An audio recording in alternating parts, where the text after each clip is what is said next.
Po ako ng water pump ng ano. Yan guys, oh. Morning guys. Nagpalit po ako ng water pump nito. So pinalitan, hindi ko na pinakita sa inyo paano magtanggal nito. Pero 6 na piraso lang po ang tornilyo nito guys. Madali lang tanggalin. So akala nyo maano lang po, mahirap, pero 6 lang po na tornilyo to. Tingnan nyo guys. 3 lang po yan magkakatapat. 3. At 3 rin dun sa kabila. Ayan guys. Nakikita nyo guys na sana. Yan o. Nakikita nyo guys, 3 lang po. Ayan. Yan po pinaka-tornilyo nyan. 3. Kaya hindi kayo po mahirapan magtanggal nito.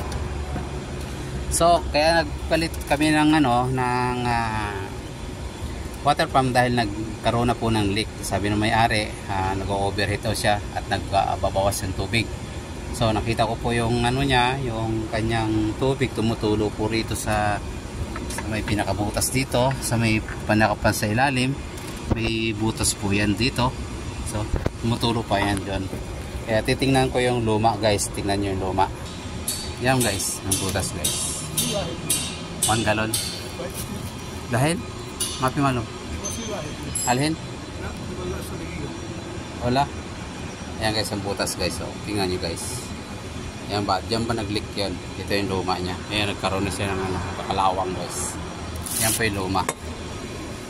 Ayan po. 6 na po na pinakita ko ganyan sa inyo. 6 lang po ang butas. 3 kabila. 3 rin dito. Ayan guys, ano, may natutunan kayo. Bye bye, good morning and God bless you.